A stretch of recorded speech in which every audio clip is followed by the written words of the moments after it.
समुद्र के किनारे एक अनंतपुर नामक शहर था। समुद्री बीच के किनारे मछुआरों की एक बस्ती थी। उसी बस्ती में नैना अपने 2 बच्चों कीर्ति और विशाल के साथ रहती थी।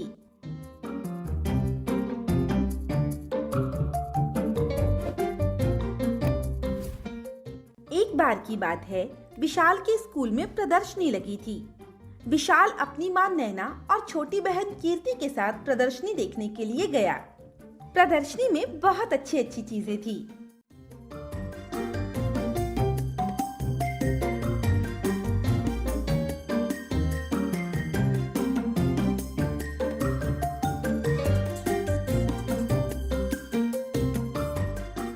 विशाल और कीर्ति वो सभी चीजें देखकर बहुत खुश थे।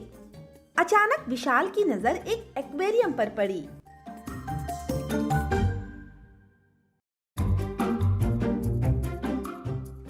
माँ, देखो ना वो एक्वेरियम कितना सुंदर है। माँ, मुझे वो दिला दो ना। बेटा, वो एक्वेरियम बहुत महंगा है, हम उसे नहीं खरीद पाएंगे। फिर वो लोग घर आ जाते हैं।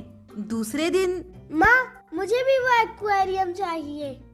उसमें रंगीन मछलियाँ कितनी सुंदर लगती हैं। मैं भी उसे अपने घर में रखूंगा। बेटा, तुम्हें कल समझाया था ना कि हम उसे नहीं खरीद सकते।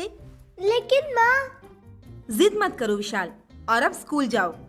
विशाल माँ की बात सुनकर चुप हो जाता है। कीर्ति अपने भाई की जिद देख रही थी। उसे बहुत बुरा लग रहा था कि भाई को एक्वेरियम चाहिए और माँ उसे नहीं दिला पा रही। अगले दिन संडे था। कीर्ति समुद्र के किनारे पहुंची। उसने देखा कि वहाँ बहुत सारा कबाड़ा पड़ा हुआ है।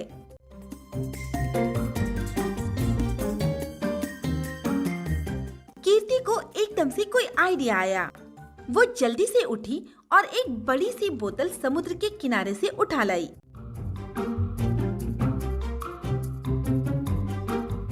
फिर कुछ चीजों की मदद से उसे बीच में से काट कर एक अलग ही शेप दे दिया। फिर उसमें कुछ रंगीन पत्थर लगाए और माँ से कुछ पैसे मांगकर रंगीन मछलियाँ ले आई और उसे उस बड़ी सी बोतल में डाल दिया। देखते ही देखते वो बोतल एक छोटे से एक्वेरियम में बदल गई।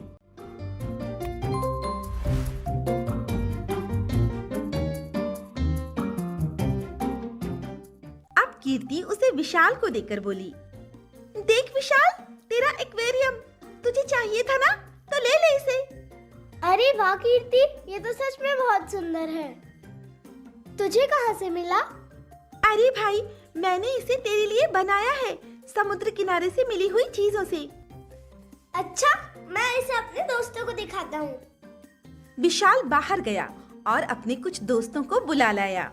विशाल के सारे दोस्त एक्वेरियम देखकर बहुत खुश थे। विशाल, हमें भी ऐसा एक्वेरियम चाहिए। कीर्ति, हमारे लिए भी एक्वेरियम बना दो प्लीज। ठीक है, मैं बना दूंगी। सभी दोस्तों के जाने के बाद माँ, क्यों ना हम ये एक्वेरियम बना के बेचे? तुम सही कह रहे हो बेटा। अगले दिन वो तीनों समुद्र के किनारे जाते हैं और वहाँ से बड़ी बोतल, रंगीन पत्थर और कुछ चीजें लाकर उनसे ढेर सारे छोटे एक्वेरियम बनाते हैं और फिर उनमें रंगीन मछलियाँ डाल देते हैं। देखते ही देखते उनके सारे एक्वेरियम बिक जाते हैं।